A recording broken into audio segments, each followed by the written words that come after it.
Welcome back to my YouTube channel. आज हम करेंगे क्लास 11th की माइक्रो इकोनॉमिक्स बुक का चैप्टर नंबर 1 जिसका नाम है economics economy and the central problem of economy के वेरी शॉर्ट टाइप क्वेश्चन करेंगे आप। आज हम टोटल 20 क्वेश्चन कराऊंगा। टोटल 20 क्वेश्चन होंगे जो कि वेरी शॉर्ट टाइप क्वेश्चन होंगे। चलिए बिना देरी के शुरू करते हैं अपने आज की वीडियो को। तो सबसे पहला क्वेश्चन है हमारा डिफाइन स्कार्सिटी। तो स्कार्सिटी क्या होता है? Scarcity means that resources are limited but our wants are unlimited so we can not satisfy all our need.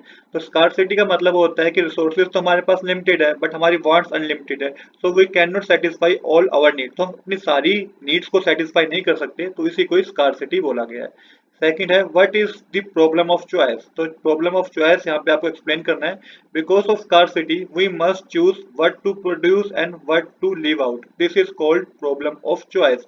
Scarcity की वजह से हमें चूज करना होता है कि हमें क्या प्रोड्यूस करना है और किसको हमें भी छोड़ देना है, नहीं प्रोड्यूस करना। This is called the problem of choice. तो इसे ही प्रॉब्लम ऑफ चॉइस बोला जाता है। इसके बाद थर्ड है can you imagine a situation of scarcity without the problem of choice. तो इसका आंसर है no. Scarcity always lead to a problem of choice because we cannot get everything we want. Fourth question हमें given है define economics. तो economics is the study of how people use limited resources to meet their unlimited want. तो economics एक तरीके की study है कि इसमें देखा जाता है कि how people use limited resources to meet their unlimited wants. इसके बाद नेक्स्ट क्वेश्चन है हमारे पास state two characteristic of resources. तो फर्स्ट है रिसोर्सेज आर लिमिटेड और रिसोर्सेज हैव अल्टरनेटिव यूज। इसकी ये दो कैरेक्टरिस्टिक्स हो गई।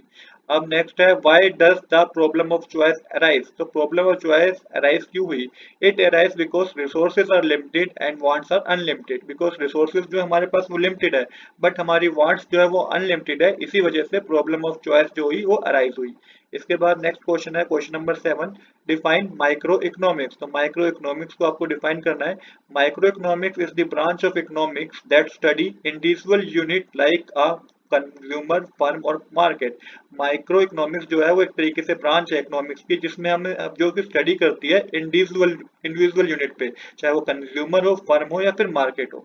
इसके बाद 8 क्वेश्चन है give two example for the problem of choice. तो दो एग्जांपल देने हैं आपको प्रॉब्लम ऑफ चॉइस के। तो resources are limited, resources have alternative use.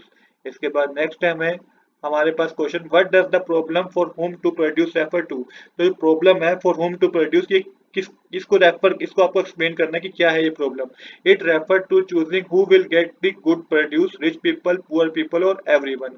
ये एक तरीके की प्रॉब्लम है जिससे इस तरीके से रेफर किया, इसको इस तरीके से बताया गया है कि एक प्रॉब्लम है जिसमें ये चूज करना पड़ता है कि जो गुड्स प्रोड्यूस हुई हैं वो किसको दी जाएगी, who will use that goods, rich people, poor people और एवरीवन।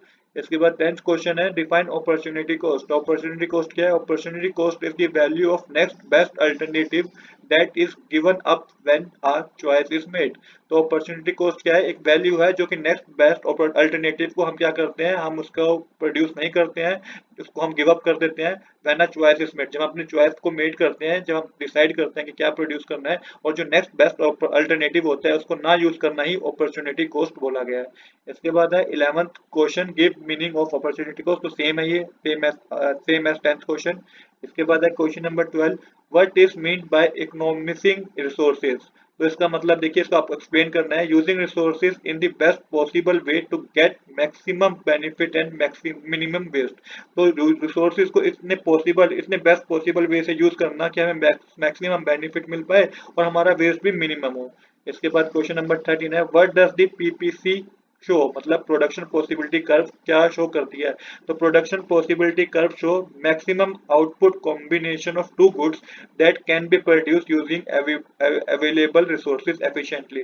तो प्रोडक्शन पॉसिबिलिटी कर्व शो करती है कि मैक्सिमम आउटपुट हम कितना कॉम्बिनेशन में कितने मैक्सिमम आउटपुट टू गुड्स का हम प्रोड्यूस कर सकते हैं using availability of resources efficiently.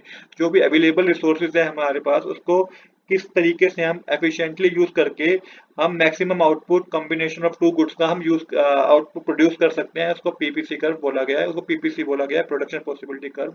इसके बाद है next what does the right word shift of PPC indicate. जब पीपीसी का राइट वर्ड शिफ्ट होता है तो इसका क्या मतलब होता है? It means economic growth, increase in resources और इंप्रूवमेंट इन टेक्नोलॉजी। इसका मतलब इकोनॉमी की ग्रोथ हुई है, या तो हमारे पास रिसोर्सेज भी इंक्रीज हुए हैं, हमारी टेक्नोलॉजी भी इंक्रीज हुई है। 15th क्वेश्चन है जो हमारे पास वो है डिफाइन प्रोडक्शन पॉसिबिलिटी कर्व। तो production possibility curve that show all possible combination of two goods that can be produce with given resources and technology. तो ये मैंने अभी एक्सप्लेन किया आपको। 16th क्वेश्चन है what does an economic problem arise, why does an economic problem arise. तो it arise because of scarcity of resources and unlimited want. तो problem जो इकोनॉमिक प्रॉब्लम अराइज हुई है वो क्यों हुई है, क्योंकि स्कार्सिटी ऑफ रिसोर्सेज है और हमारी वांट्स जो है वो अनलिमिटेड है। इसके बाद है question number 17, give two example of micro economic study, how a consumer decide what to buy और how a firm set the price of its product. तो ये दो एग्जांपल है माइक्रो इकोनॉमिक स्टडी के। इसके बाद क्वेश्चन नंबर 18 है give one reason for a rightward shift of PPC. तो मैंने अभी बताया when there is a increase in the resources like more labour और लैंड और better technology the PPC shift to the right. तो PPC shift कब होती है राइटवर्ड्स, जब या तो रिसोर्सेज इंक्रीज हो जाए या हमारे पास टेक्नोलॉजी इंक्रीज हो जाए, जब दोनों इंक्रीज हो जाती है तो पीपीसी हमारी राइटवर्ड शिफ्ट हो जाती है। इसके बाद है क्वेश्चन नंबर 19 जो कि है define marginal rate of transformation. तो ये मार्जिनल अपॉर्चुनिटी कॉस्ट है एक तरीके से। Marginal rate of transformation means the amount of one goods that must be given up to produce one more unit of another good. तो एक तरीके का ऐसा अमाउंट कि वन गुड्स को प्रोड्यूस करने के लिए हमने कितना गिव अप किया सेकेंड यूनिट का, उसे बोला जाता है marginal rate of transformation. If to produce one more unit of goods X, you give up 2 unit of good Y, then that is marginal rate of transformation। तो अगर एक goods X की हमें 1 यूनिट प्रोड्यूस करनी है तो उसके लिए हमने गुड Y की 2 यूनिट क्या करी, गिव अप करी, तो इसलिए बोला जाता है marginal rate of transformation. Next question है, लास्ट क्वेश्चन है हमारा, what is micro economics about.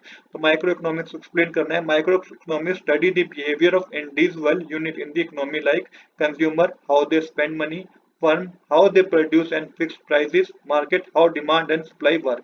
It focus on small part of the economy, not the whole। तो माइक्रो इकोनॉमिक्स जो है वो स्मॉल पार्ट पे फोकस करती है और इंडिविजुअल यूनिट पे फोकस करती है, जैसे consumer how they spend money, firm how they produce and fix price, market how demand and supply work. तो ये हमारे 20 क्वेश्चन थे जो कि वेरी शॉर्ट टाइप क्वेश्चन थे। आज के लिए इतना ही। I hope you like this video. If you like this video please do subscribe this channel. Thanks for watching.